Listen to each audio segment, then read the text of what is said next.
My name is Bella, and life has a way of teaching you who's really in control. Not long ago, I would have eagerly told anyone about my marriage to Willie, brimming with the joy of a newlywed. I truly believed that leaving my promising career at Ventic Tech to focus on our marriage was the right decision. Love, after all, is supposed to be worth more than money, isn't it?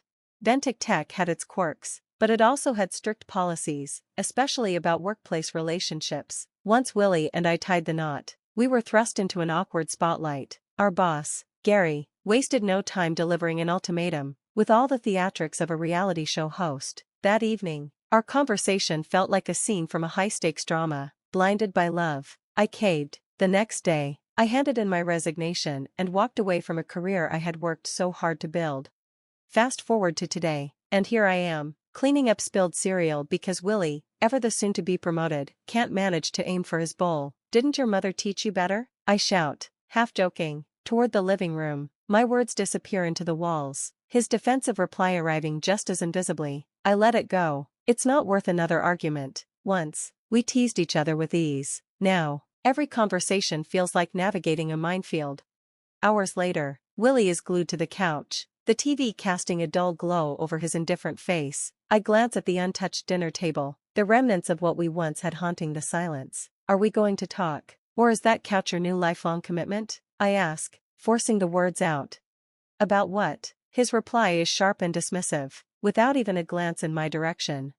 I count to 12, clinging to patience. About us, about where this mess is heading. My voice cracks slightly. He shrugs. That shrug, heavier than any shout, fills the room with a suffocating silence. The TV chatters on, oblivious to the collapse happening within its reach. That's when it hits me. Our marriage, once so sturdy, now feels like a house of cards collapsing under its own weight. The bond we'd built is crumbling, piece by piece, and neither of us seems to know how to stop it. Life, with its cruel irony, has turned our plans and dreams into fragile remnants of what once was. I linger, watching him. The man on the couch feels like a stranger, a distant passenger I might pass on the street. The shift from warmth to indifference was subtle but devastating, like the first bite of frost signaling the end of summer. Later that evening, I prepare his favorite meal, steak, seasoned and cooked just the way he likes, or so I thought. As he enters the kitchen, his heavy footsteps foreshadow his sour mood. He scans the table like a predator sizing up its prey. He picks up a piece of steak with his hands, ignoring the utensils beside him. Is this the best you can do now? His tone is gritty, like sandpaper. It's slightly cooler than usual, I reply cautiously, referring to the temperature. Not what? He snaps, his glare cutting into me. I bite my tongue, holding back the flood of thoughts. Speaking up would only make things worse. When I say I want my steak hot, he continues, his voice dropping to a chilling whisper. I expect to feel the life leaving it as I cut in. This, he jabs the steak with his fork, is already dead and gone.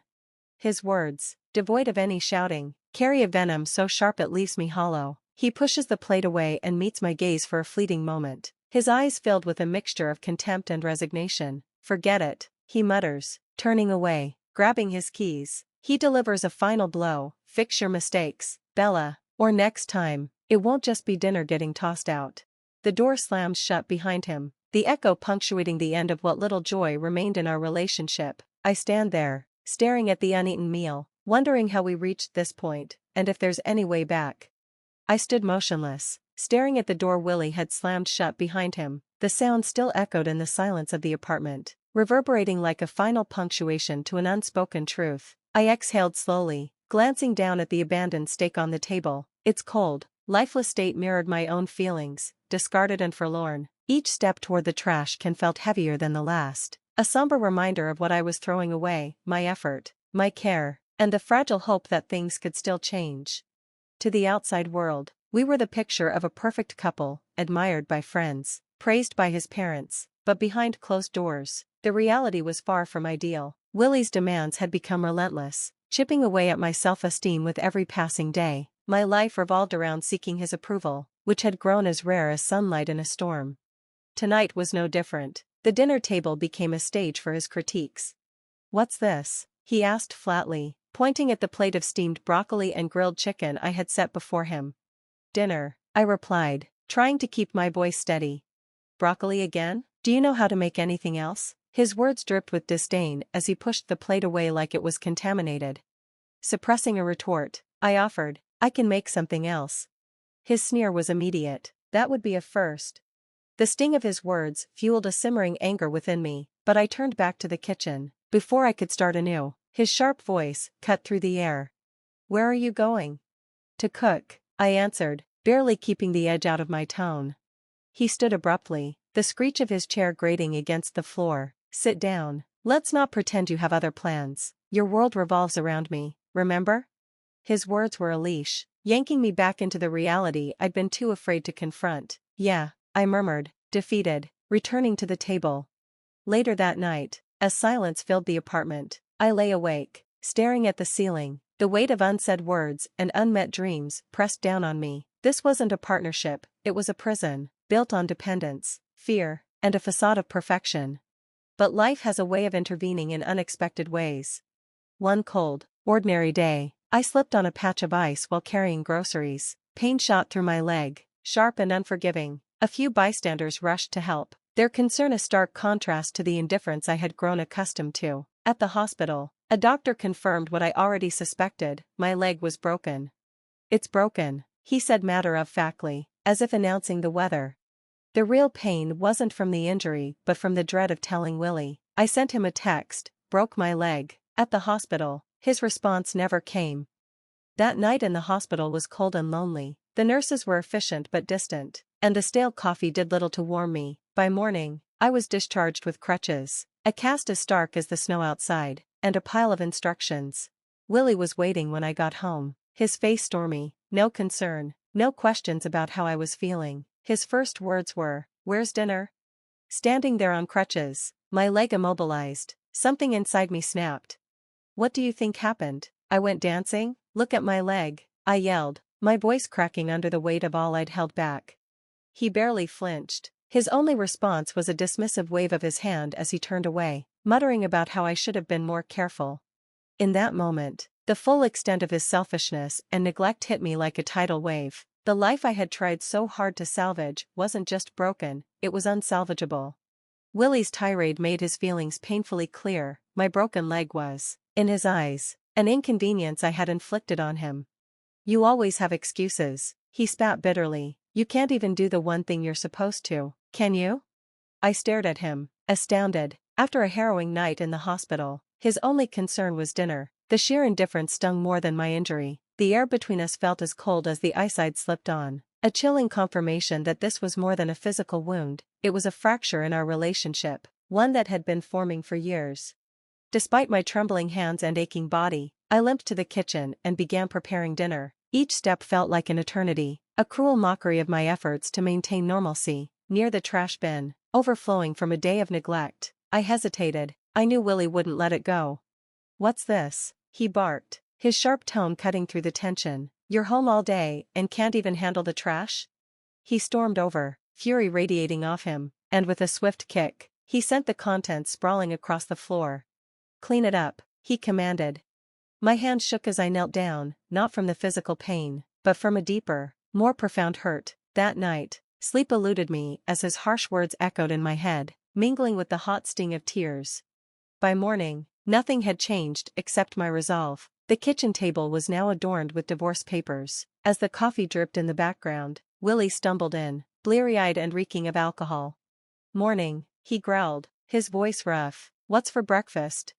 Without a word, I pushed the papers toward him. He glanced down, his lips curling into a mocking smile.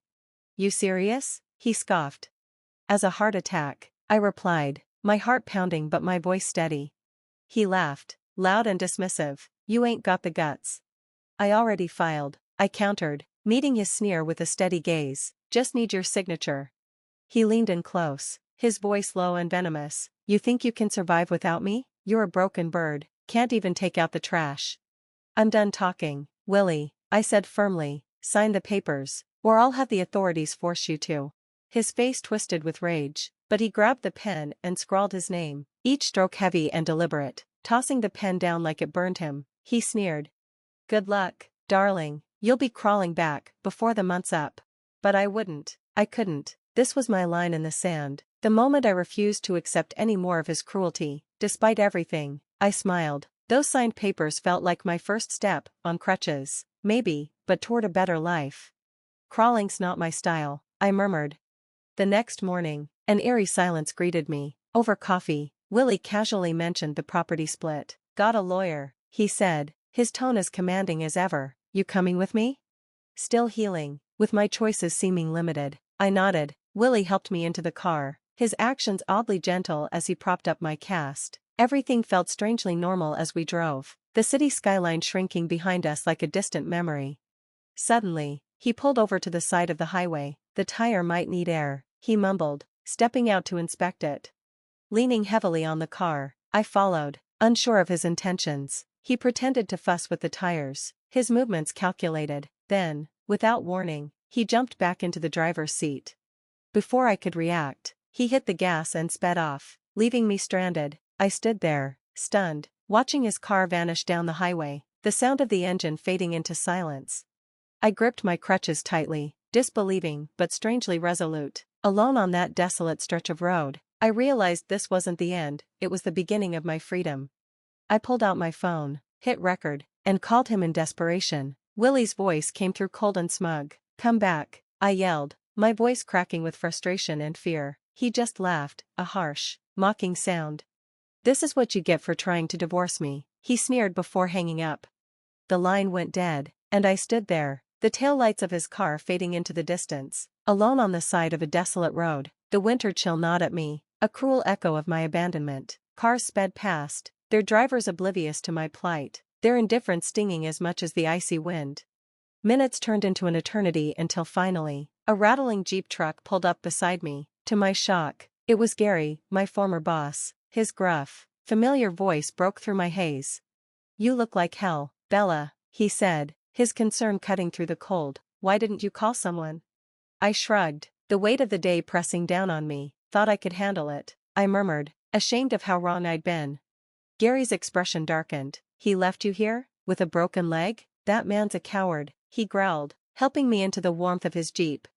The drive to Ventic Tech was quiet but heavy with unspoken understanding. Gary guided me into his office, where he handed me a steaming mug of coffee. The warmth seeped into my frozen hands, thawing both my body and my spirits. Thanks, I said softly, taking a sip. Gary paced, his agitation evident. I can't believe that bastard, he muttered, more to himself than to me. Then, turning to face me, he asked, what are you going to do now, Bella? I don't know, I admitted, the uncertainty of my future looming large.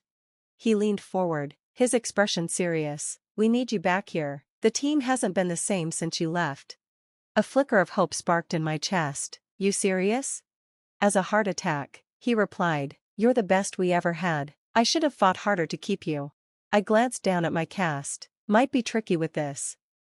Gary waved off my concern. We'll manage. I'll wait until you're ready. No excuses. No saying no. I smiled faintly, touched by his belief in me. I'll think about it, I said, though deep down, I'd already decided.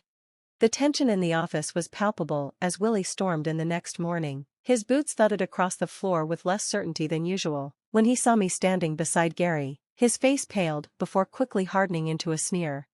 What's this about? He barked, his voice edged with defiance. Gary gestured to a chair. Sit, he commanded, his tone leaving no room for argument.